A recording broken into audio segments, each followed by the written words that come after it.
So we're going to talk about culturally responsive practices this morning. And I decided that Gloria Latson Billings she is the person I love the most in terms of her candor.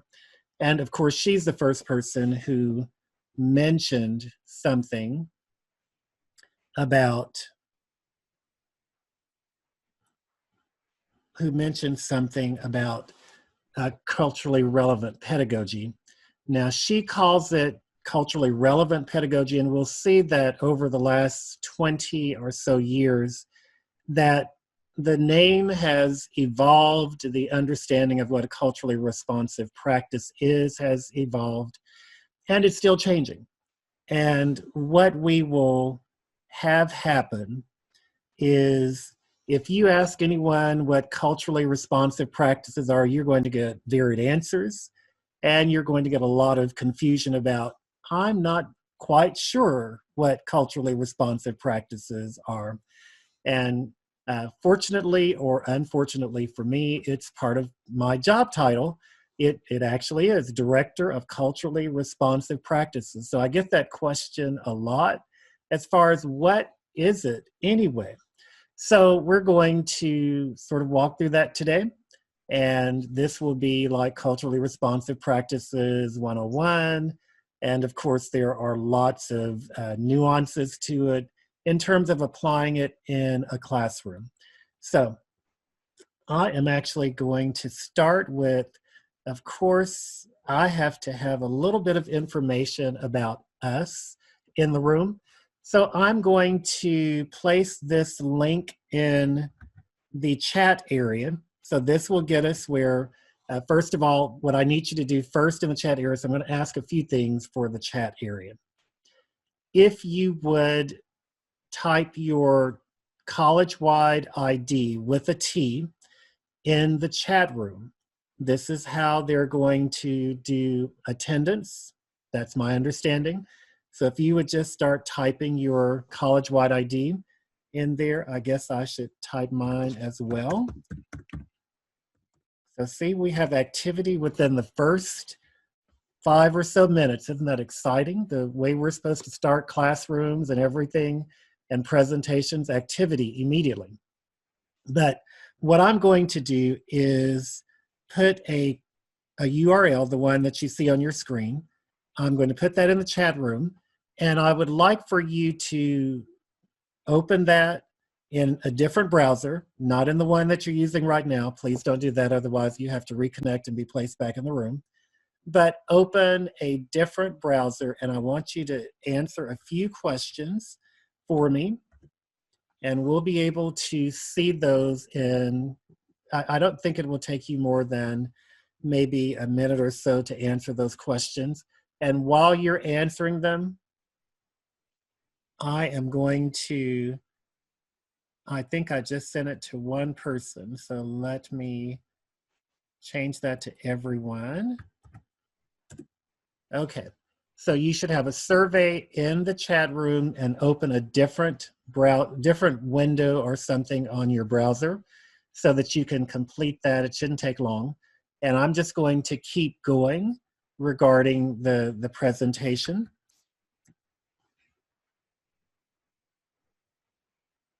And of course, go ahead and type in your college-wide IDs, please.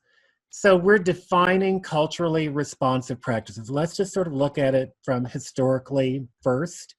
So Gloria Latson Billings, a teacher, an educator, theorist, researcher, she deals with culturally relevant pedagogy. So you're going to hear a lot from her regarding culturally relevant pedagogy. She approaches it and says, you know, she has success in her classroom dealing with students who normally do not succeed. And so we hear these questions about, well, some students just do not have the aptitude to learn. And she goes into a district where people are basically have discounted the students as they can't learn. Their families are problematic, the communities are problematic, their parents don't know how to help them with homework. All of the typical excuses or reasons used to say students cannot succeed. They come from poverty. They come from single parent homes. They went to schools that are, they have the worst teachers. So of course they're never going to succeed because everything is against them. Culturally responsive practices, as I had as a quote at the beginning, it is a resistance or protest approach to looking at education. It does not accept the deficit model. It says that every student has strength. It says that the cultures have strength. And if we examine and approach students from their cultural strengths and use those within the classrooms, we will have more advantage in moving them to success. And we are helping them understand that their culture is the door into success. So Gloria Ladson-Billings says there are 3 items that need to be approached, or goals that we need to look at in culturally relevant pedagogy. Academic success. So she is disregarding this notion that they cannot meet the standards. She's saying they can exceed it, and we need to make sure that we start out with students saying, I have high expectations, I know you can do that, and it's going to stem from your abilities that you already have through your culture. So teaching must help students develop. So with that in mind, for Gloria Ladson-Billings, she's saying that we need to embed or add education into the culture of the student, not add the culture into what we're already going to teach. Those are definitely, they sound like they're very close, but they're not. They're the exact opposite. Often when we're in a classroom, we're teaching our topic, we're teaching how to write an essay, we're teaching how to solve an algebra problem, or how to graph an equation, how to deal with some type of scientific experiment. And we're focusing on, this is why you're in this classroom. That's what's on the objective.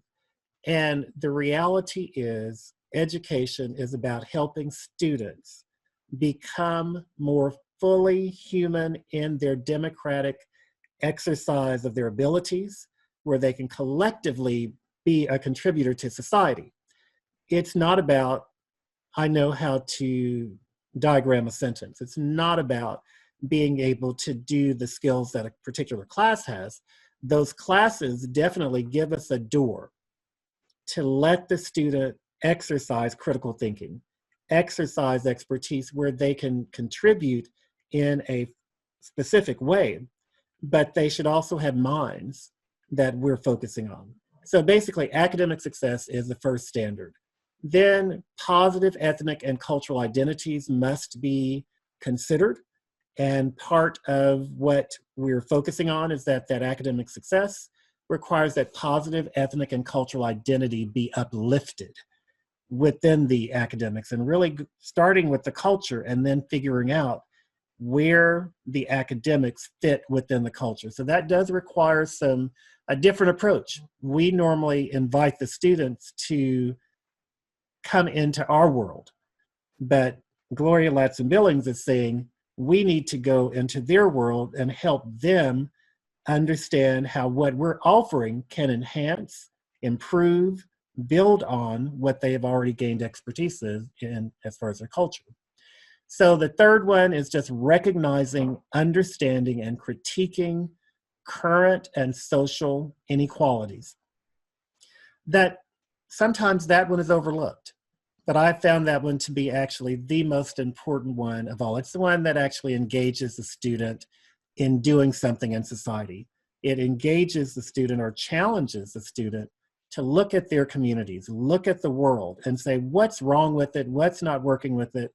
It's now your job, after you look at what's going on in this classroom, it's your job to contribute to society and dismantle these inequalities.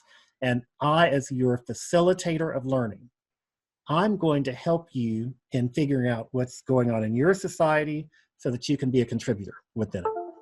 So After Gloria Ladson-Billings, there's Geneva Gay, who comes along, and she builds on what Gloria Ladson-Billings says, and she addresses culturally responsive teaching. So she is much more focused on, we need to talk about the strategies, which makes perfect sense. That's what we're all talking about. I just need to know what to do in my classroom. I need you to tell me what to do in my classroom. And so she says there are basically 4 areas that we need to focus on for culturally responsive teaching. Once we consider how we think about students and how we think about culture, and we recognize that culture, which includes race and gender and all sorts of other factors, some that we can see visibly and others that we have to learn about. Once we consider that culture, those cultural differences, we start to have some cultural knowledge. So this is something that a teacher has to say, I need to be competent as an instructor, as an educator, as a facilitator of someone else's learning. So I need to understand differences in cultures, and I need to basically be a researcher, be a listener to what's happening with the student in their lives. I have to ask them some questions. So I also have to consider my prior experiences and the students' prior experiences. And so I need to think about frames of reference. Well, I have done something here. Okay, I've moved a window there. What are the frames of reference that the student has in terms of looking at their culture, in terms of their perspective of the lesson? How does it fit in? And we need to help them find a reference point where it starts to make sense to them, how it connects. So I know when I'm working with students, I'm always telling them, your primary job is to make connections. Yes, the student has to be searching, but the person who has the best ability to make those connections is that subject matter expert who is in the classroom, the teacher. The most important person to help the students find reference points. So it's important for us to help them not take over the education, but to help them make those connections, set up questions, having them reflect over how it fits. Performance styles of ethnically diverse students, how do they typically learn? So it really doesn't matter that it's not the teacher's favorite form of responding or performing in a subject matter. What matters is if I'm facilitating the learning, then my job is to think about what are you already doing in your everyday life that you know how to do. So I have to ask some questions for the student, let them share, give them room to share. And then I can make those connections by saying, well, if you can do this so well, what we're doing in this class is very similar to what you did there. So let me help you do that. So Geneva Gay is much more in talking about specific strategies, approaches that allow us to move into classroom strategies. Now, Gloria Ladson-Billings is that as well, but with Geneva Gay, it's being built on.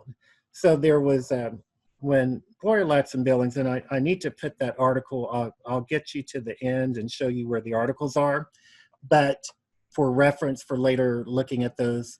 But Gloria Ladson-Billings did a lot of research when she was doing the culturally relevant pedagogy, and she was concerned because she'd go into multiple classrooms and she would say, they're all doing something different.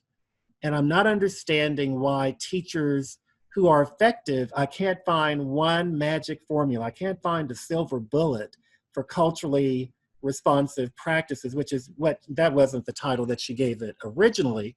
It was what she determined based on looking at what the teachers were doing. She was saying what they're doing is they're privileging culture over the topic they're teaching.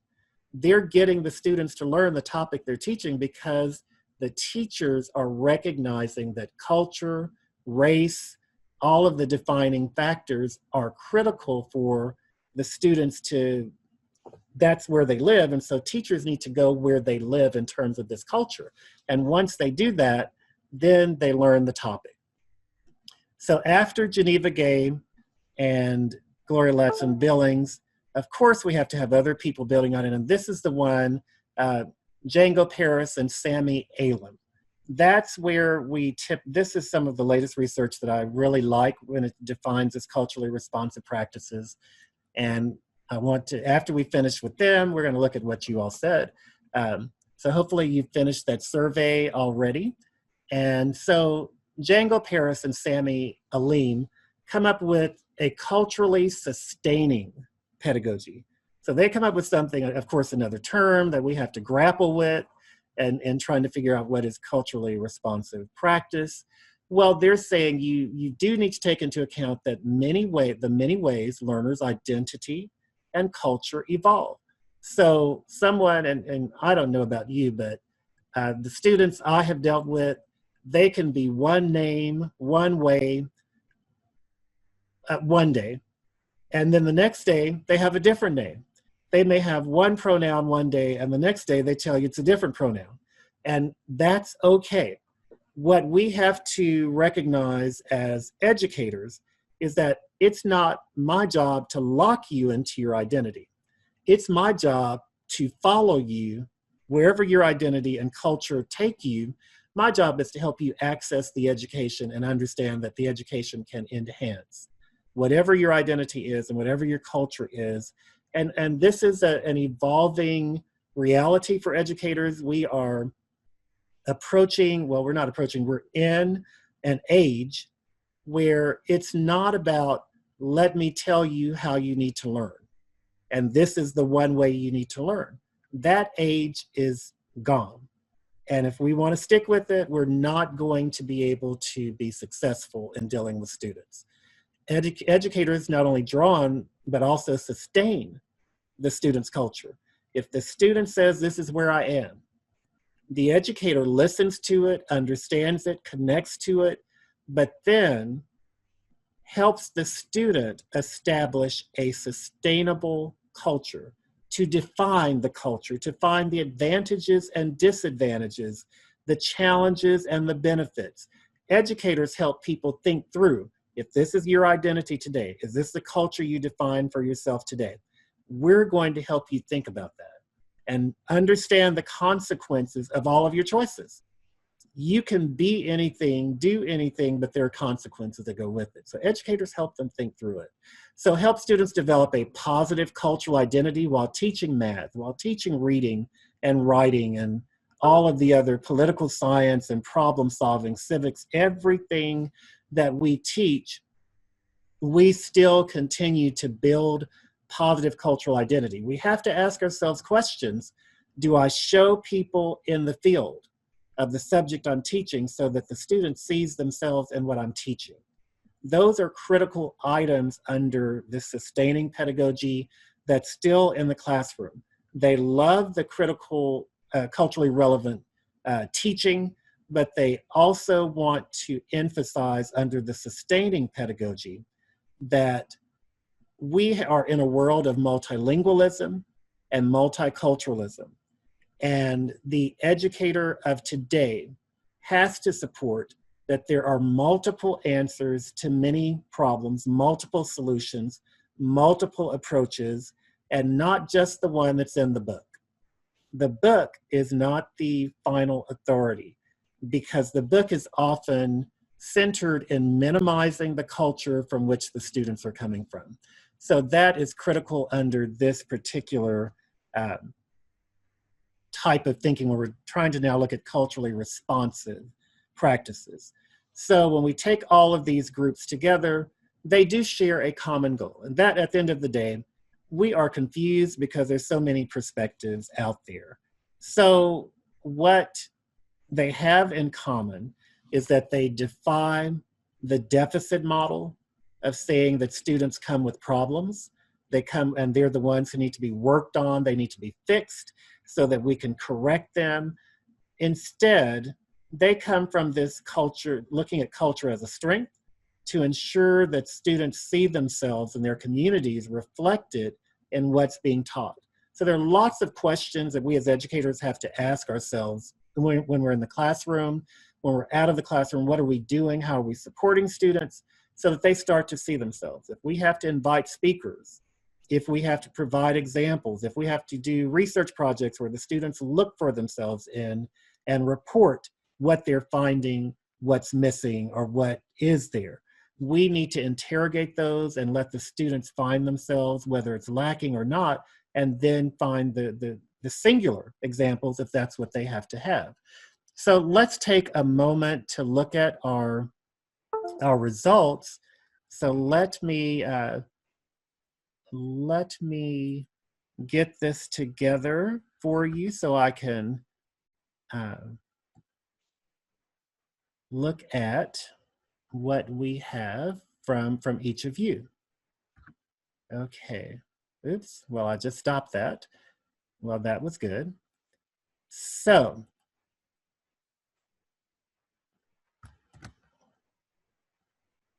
it's what happens sometimes.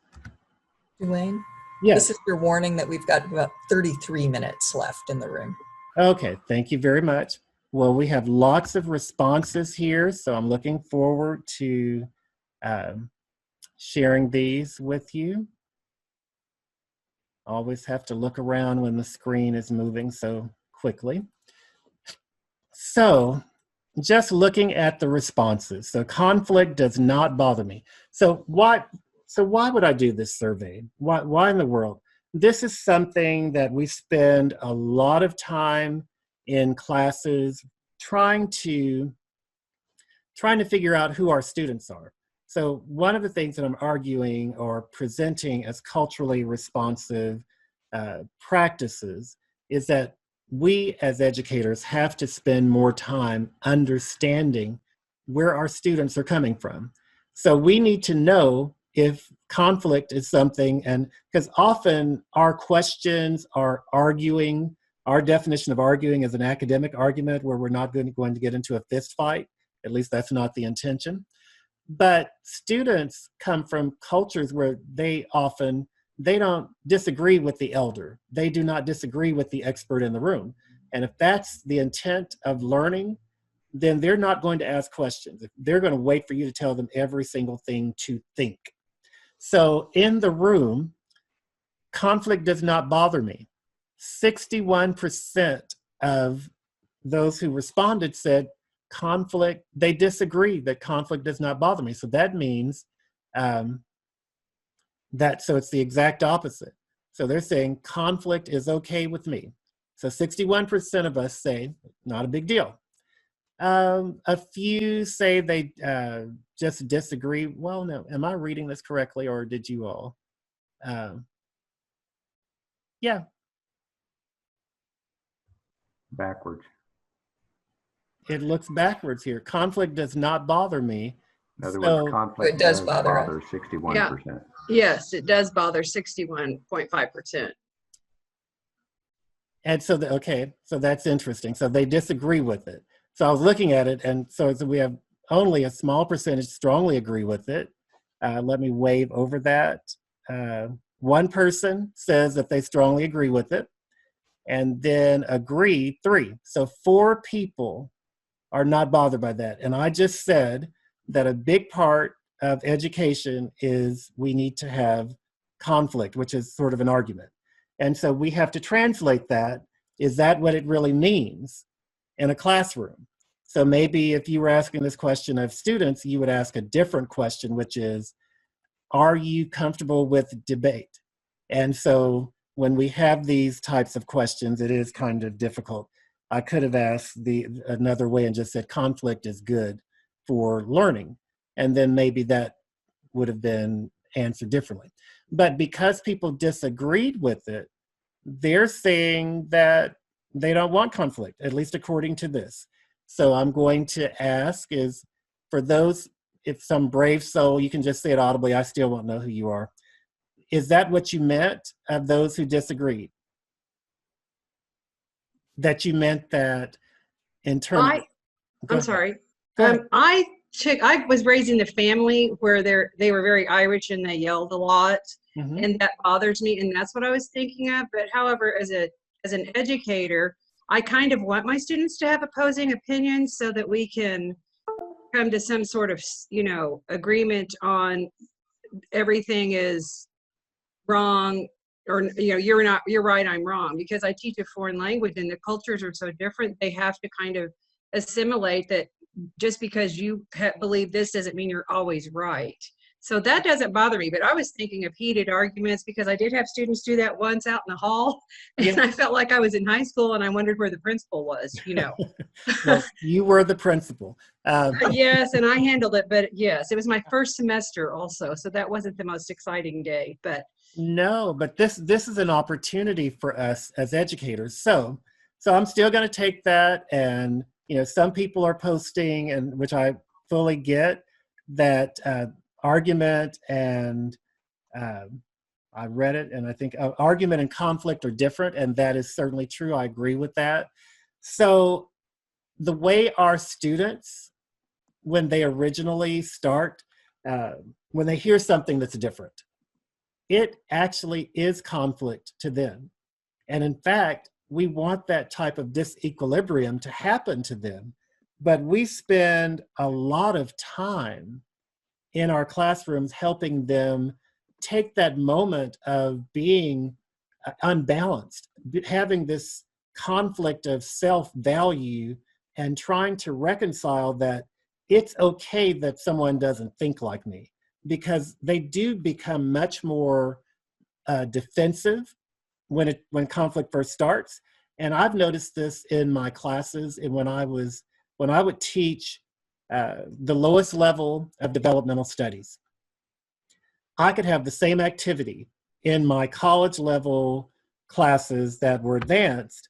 And if I put it into a simple activity, if I put the same activity, I would notice that in my lowest level of developmental studies, I had to scaffold or do some things in advance to help the students understand how to manage difference of opinion.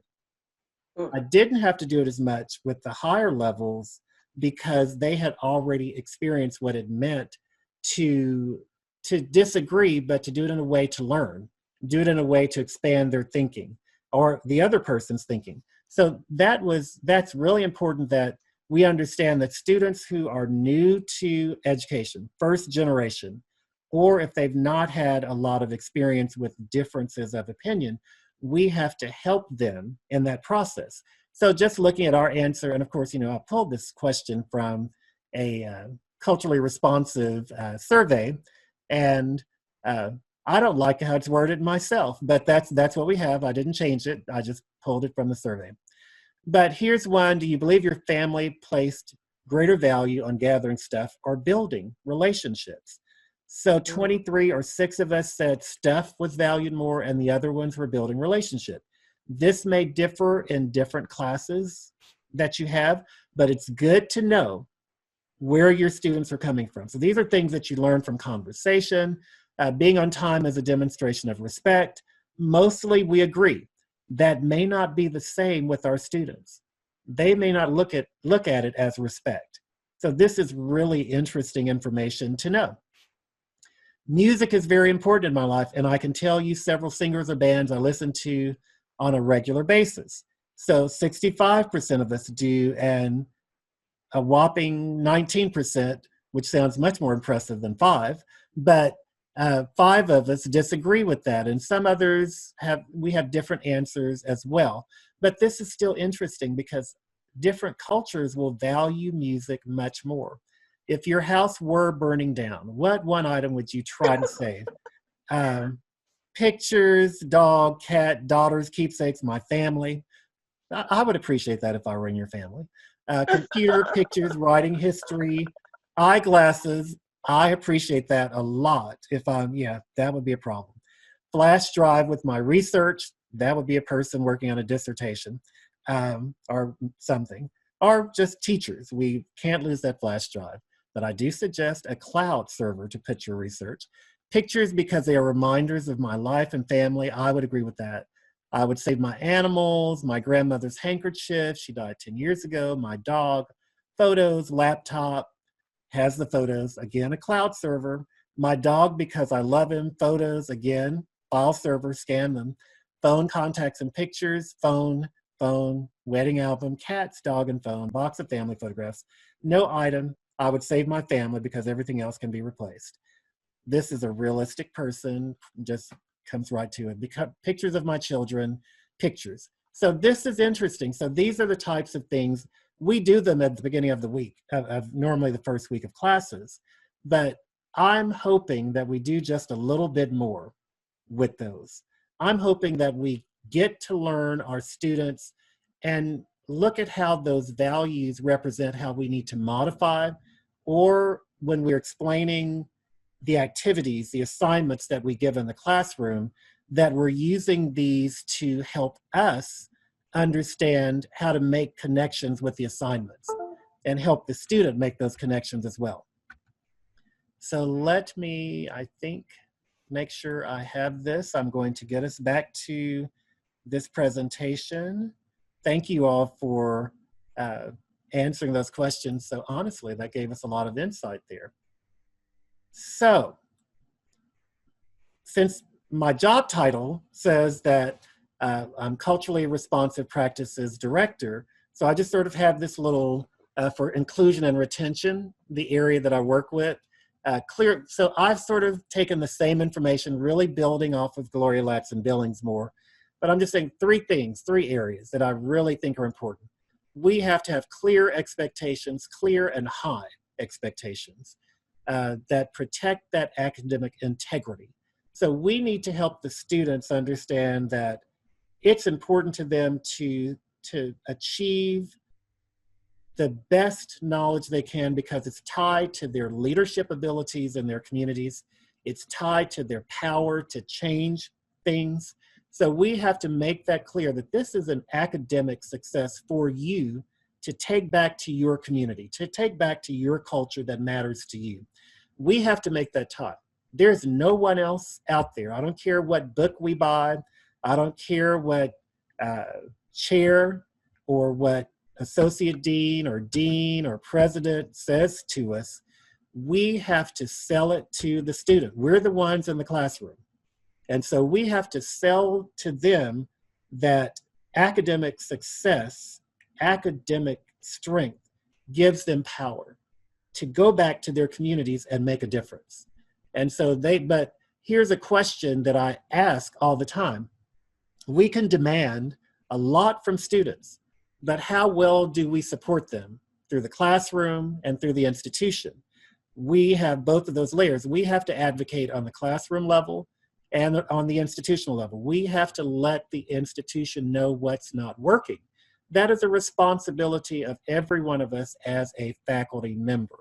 So whatever we do, we have to fight for our students, fight for the integrity, and do that consistently. Education should be enhancing the culture and not culture adding to education, just sort of placed in there as a side note. Education is looking at culture and then making it better. So that falls a lot under the sustaining pedagogy as well. But then this last one, again, we need to respond to civic and community inequalities. Let the students investigate and interrogate what is not working in their communities, and let the assignments give them an opportunity to apply what's going on in the classroom to their communities. So sometimes it's not service learning, sometimes it's not taking it back and having some action program. Sometimes it's just saying, I just need to go help someone else learn how to do math. I need to help them learn how to read. I need to help them understand how to find main points. I need to help them understand how to do science. I go back as a leader in my community to help my cousins, my siblings, my younger siblings. So sometimes the leadership part of you need to go back and help others who don't have the higher education that you have the privilege of engaging in. So that again still fits with. So I'm going to do a quick, I need you to just think about these items. We'll come back to these in a moment. But I just want to share, these are some surveys that broke down what I just shared in terms of the clear expectations, academic integrity.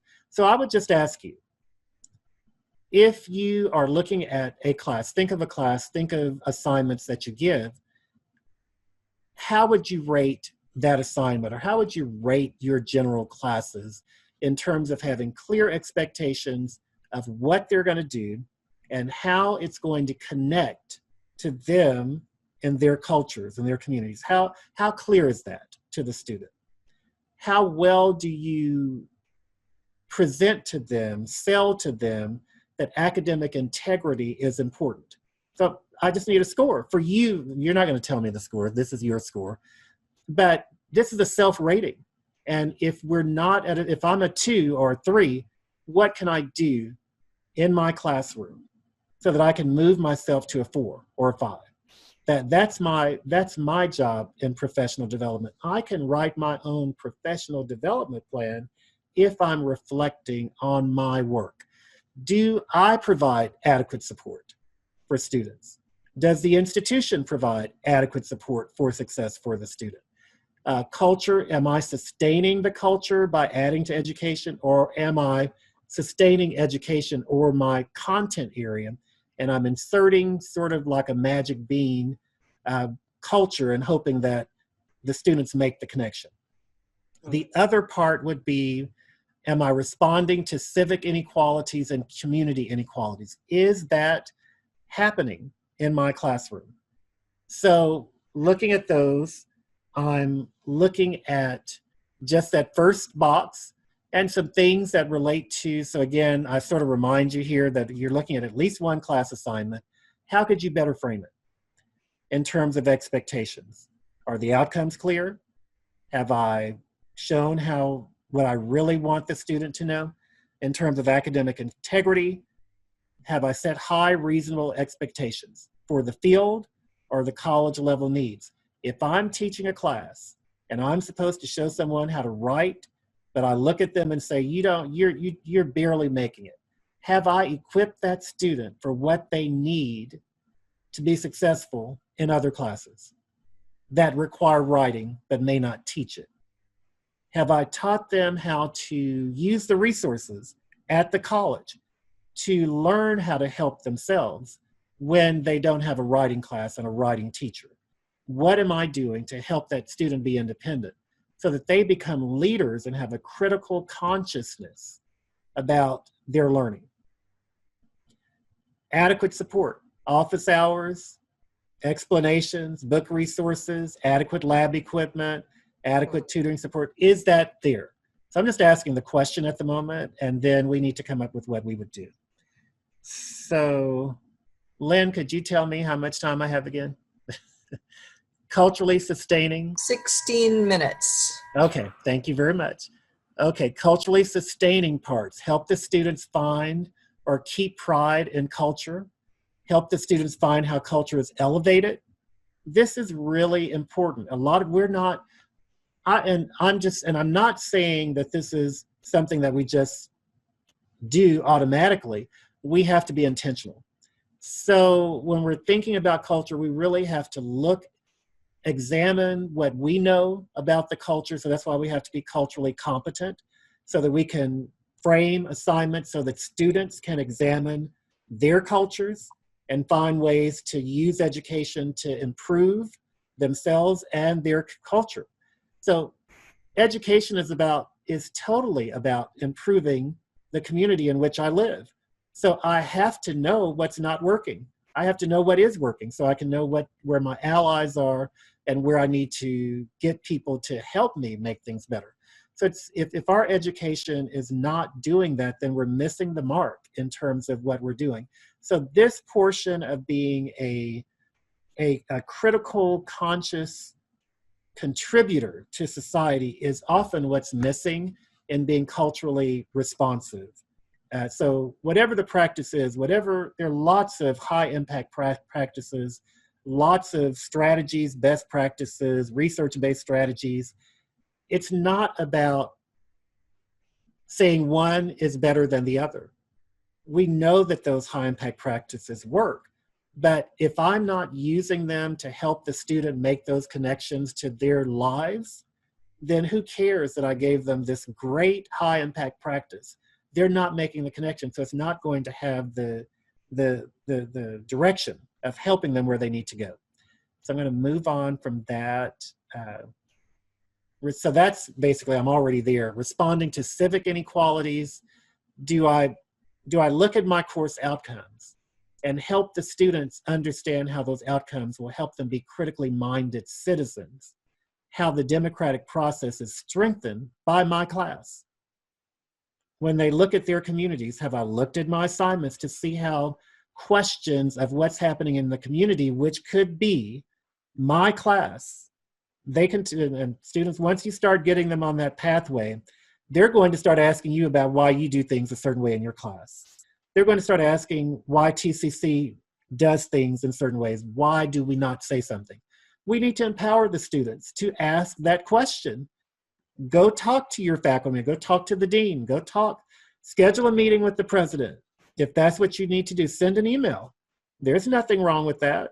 So if life is a problem, you need to approach it and deal with it. That's what we're equipping them to do. And I know it's scary because now they're going to start actually questioning us, the nerve of them. So here, just looking at it as a system, you know, in the middle here, we have all of the, we have all of the possibilities of things that are within the student's middle, this mesosystem. It's looking at friendships, looking at classes, looking at roommates and jobs and parents and spouses.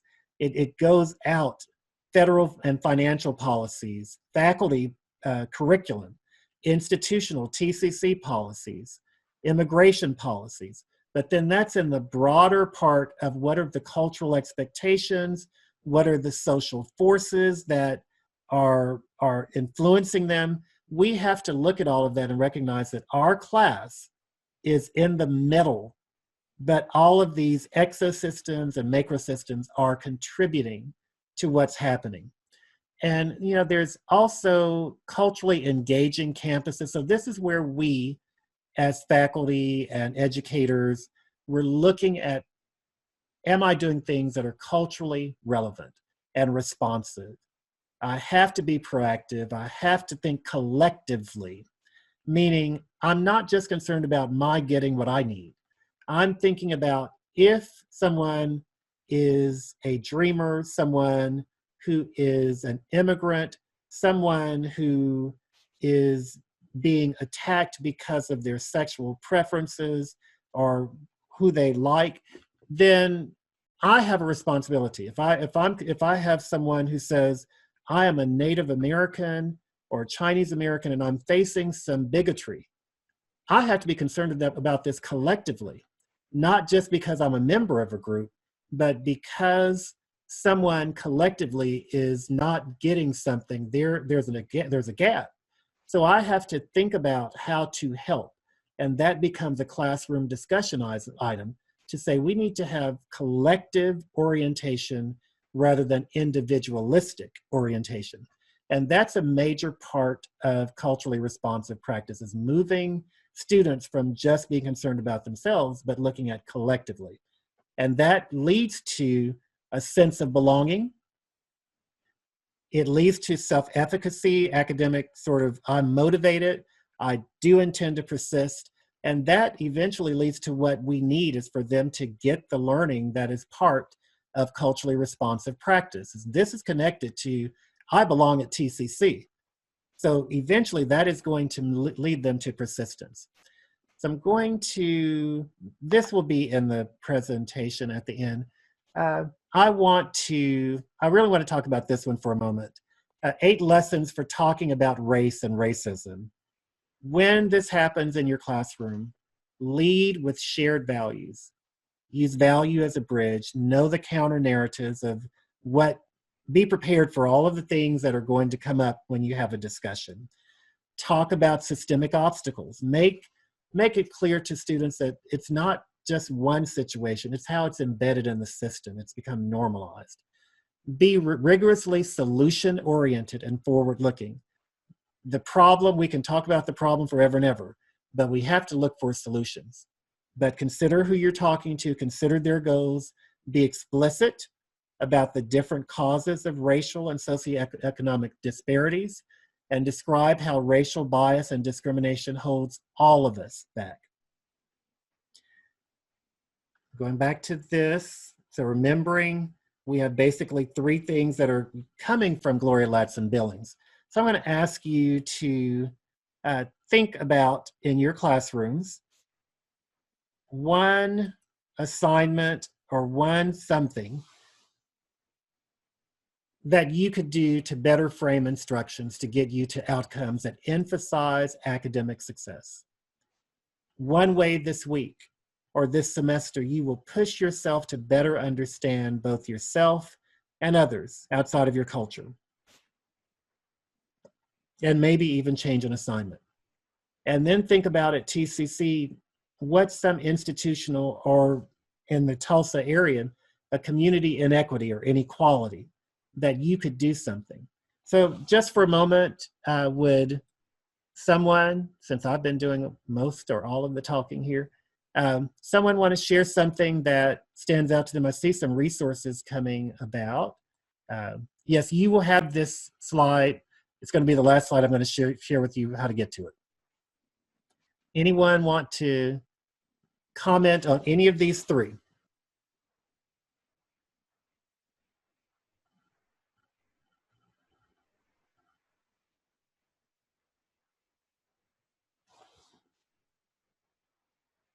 I'll call names next.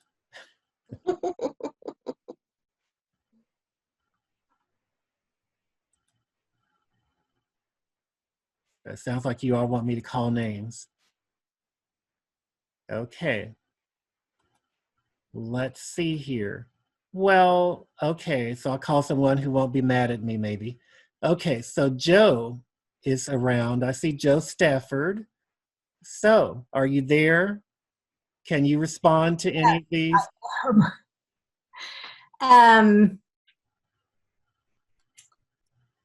Let's see. I can't quite. I'm trying to see the third. Oh, I think I'm covering it with my screen to see people.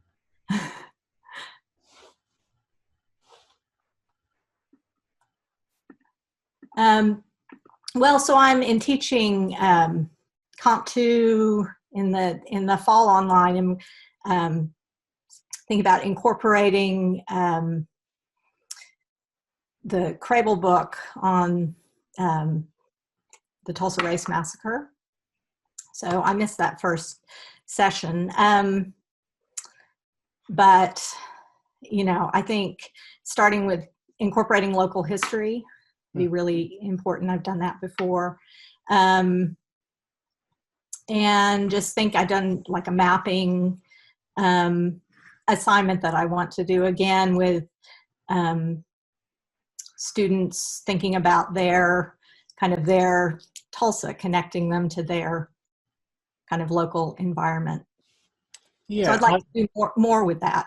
Okay, and so I like that. So thinking about, the Tulsa 1921 book will certainly deal with the Greenwood story, and students will talk about that.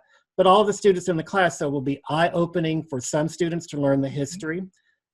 So one way to think about this and culturally responsive is that, yes, we get to elevate certain cultures, but we also use it as an opportunity for the students who don't fit that culture so much. One, they get to say, what do I understand about what it reveals about the other culture? But then it also lets them examine their own cultures and say, do you have a group that you belong to within what you call your culture, where there are some losses like this or something that is a similar story that you can say, I can relate to it on this level. It may not be the same thing, but in my culture, I have something. And so creating space for students to interrogate their communities based on learning about one community is essential. So that's one thing that we can definitely do, no matter what it is. And so if you're in a math class, science class, and so we have a 5-minute warning, so that means we have about 3.5 minutes, I think. So if I'm in those classes, I am going to figure out ways to ask students to look for history, look for examples that represent their communities. represent someone who looks like them so that they can find their culture within the education I'm giving to them. And then maybe ask them to go maybe talk to someone, get some more information so that their cultures become more centered in what we're doing. And the education is only enhancing it. So thank you, Joe. So you can send me an email or something later to get mad at me. Okay. So I need you to have one takeaway. So if you would, if you just, anything that you can use, just type that in the chat room, would appreciate it so others can see it, and that may amplify what they can learn as well. So if there's one takeaway that you could apply in your classroom, if you just type that in the chat room, that would be extremely helpful. One takeaway. And while it's coming up there, I'm going to put this here so that you see it. Remember, you're typing in the chat room. But at the bottom, I just want you to know, if you go to the TCC website, I've placed all of the handouts. If you go to the TCC website and you type culturally responsive practices in our website, it will come up in the TCC, tulsacc.edu website. It is under the diversity, equity, and inclusion area. I've placed a box there for you to get all of the handouts as well as some additional documents that give advice on having conversations related to culturally responsive practices or difficult conversations, and also this theory that I'm giving that Gloria Ladson-Billings and all of the other theorists and researchers give. So let's see if there are some items coming up that maybe we can address. Takeaways. Some people are asking students to reflect on their cultures, being proactive, being intentional, selling to students' academic strength. So, you know, we have this idea that we have to be entertainers. I really don't think that that's the goal. Entertainment is not the goal. Engagement is the goal. Connection is the goal. So don't focus so much on making it fun. Focus more, which education should be fun. Hard work can be fun when you see how it empowers you, it involves you, it gives you passion. I have seen people who would never do work, who they will learn a song, they will practice. If we're talking sports, as an example, students will spend hours and days practicing to perfect a sport or musicianship because they have passion, because they see connection. So our job as educators is to help them find that same passion on our topic because they see how it helps them in their communities. That is a hard job, but that's why we went into education. So that's what I think we can do. So that is my culturally responsive practices 101. So I'm sure I'll find out if that represents something that's helpful to you. I hope it is. So any questions while we have, I think we have like a minute according to the clock. Any question or comment?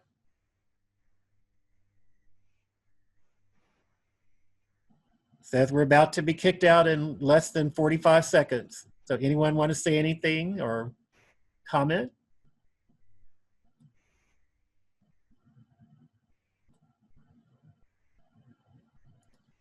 Well, okay, we're all being very quiet. So we'll take that as we're fine. And so you're going to be leaving the breakout room as soon as you can click the leave breakout room. Make sure that you have signed in with your college-wide ID as well, if you did not remember to do that.